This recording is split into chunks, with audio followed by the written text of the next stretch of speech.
mysterious.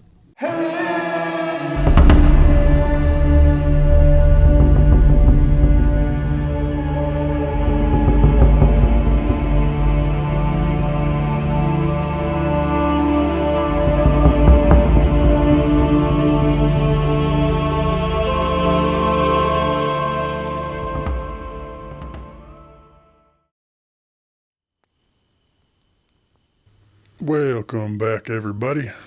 How's everybody doing? I'm feeling like absolute crap today. I hear the Rona's going around. I hope that ain't what I just came down with. Whatever it is, I hope it passes quick.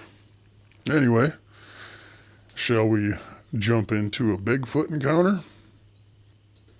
Let's do it. And if you haven't already, and you enjoy this content, please hit that subscribe button for me. And let me know down in the comments where you're listening from. I always love seeing where everybody's listening from. Let's get into it.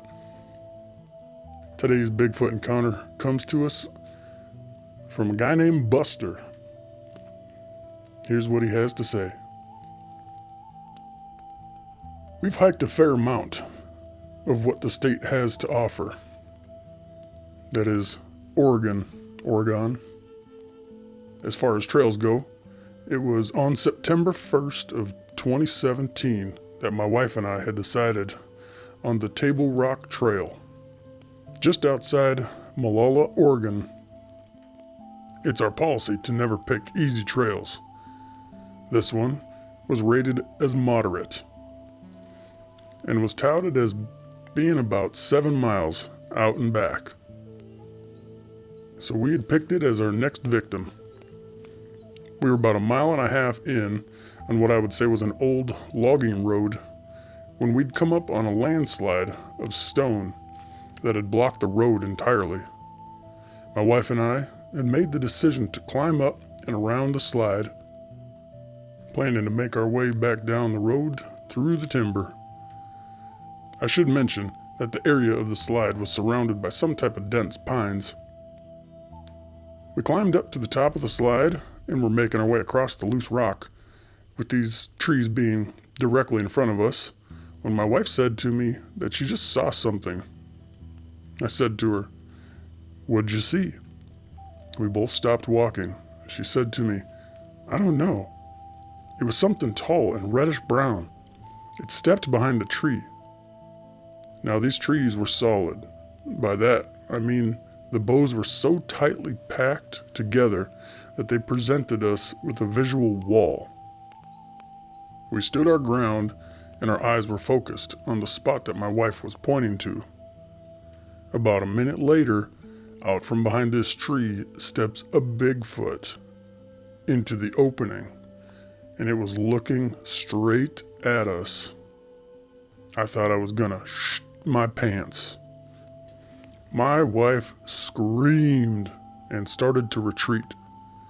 While keeping my eyes fixed on the beast, I started to backtrack as well, not being willing to wait for a charge, or worse. As we made our way back down the slide, the creature just stood there, rocking from side to side, and not making so much as a sound. Thank God we hadn't made it into the woods, or we'd have been face to face with this thing. To me, it was all of 6 feet tall and perhaps 3 or 4 feet wide. It had presented us with a very formidable profile, and all I wanted to do was get as far away from it as quickly as possible. By the time we'd made it to the bottom of the slide, it had stepped back into the trees. My wife was in tears and trembling as we started heading back. We hadn't walked 50 feet, having decided to cancel the hike for the day, when another group of 3 hikers came walking up on us. The people, noticing that my wife was visibly shaken, asked if everything was all right and offered their help. My wife said to him, "I'm okay, but we just came face to face with a Bigfoot at the top of that slide right over there." No sooner had she pointed and everyone was looking, than the creature popped right back out again and was looking down at all of us. 10 seconds later, all of us, had sprouted wings and were flying out of that place as fast as we could. When we were all well clear of the area where we had seen the beast, we stopped for a breather, and the group was already formulating all kinds of opinions about the sighting.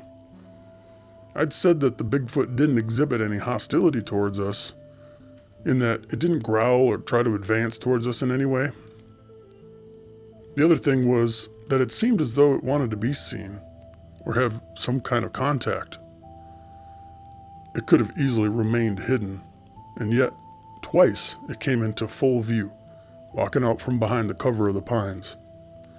Although it was quite large, something about it reminded me of a juvenile. The juvenile squirrels in our backyard. Until they have matured for many months, they exhibit none of the fears or sudden movements of the adults, such as jumping from the feeders when I open the back door, or scampering away when they see me walking across the property. The young ones have no fears or inhibitions. They simply stand their ground and go about their business. We were all in agreement that the Bigfoot appeared to be about 6 feet tall and had a very stocky build, which, according to the tales we've heard up here, until the encounter, was rather small for these creatures. Not to be insulting or critical in any way, but its facial expressions were similar to those people whom I've seen that have Down syndrome. I don't know how exactly else to describe it. Perhaps these creatures also suffer from such maladies as do we humans. Its fur was somewhat the color of wheat after it had dried, and that was mixed with what appeared to be a darker brown and almost auburn hues. Its hair was actually quite beautiful, relatively speaking, very long. The skin on its face, as well as its palms, was a very dark gray to almost black. At 6 feet or so tall, its hands were noticeably twice the size of mine, and I'm a double extra large hand size. That's pretty much all I have to say about our sighting. I'm glad to say that in the end, all is well that ends well. Definitely an interesting one. Little baby Bigfoot. Cute little baby. Cute little 6 foot tall, 4 foot wide baby with Down syndrome and giant hands. That's, it would still scare the living daylights out of me, I can tell you that right now. Imagine what those other hikers were thinking when they came up upon this couple and saw them visibly shaken. And then they say they saw a Bigfoot. Imagine what was going through these 3 other hikers' head. Probably thinking, these guys are crazy. You never know, they might actually have believed him. But all of a sudden that Bigfoot steps out. Now you got 5 witnesses right there. Makes me wonder, out of 5 witnesses, what are the odds all 5 of them are going to share the story?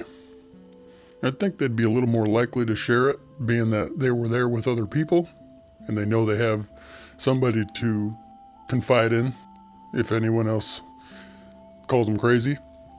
But it just makes me think all the individuals who've sighted this thing, or a Bigfoot or something like that, and they just don't want to share it with anybody because they think everybody's going to call them crazy.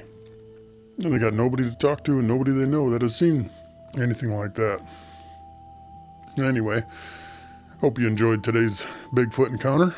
I got a good handful of more of these coming right up. So hit that subscribe button if you haven't already. And I will, well, you know what? Before we leave, if you've had an encounter with a Bigfoot or anything mysterious or any cryptid for that matter, shoot me an email at cryptidmysterious@gmail.com. I'd love to hear about it. And I'll see y'all in the next one.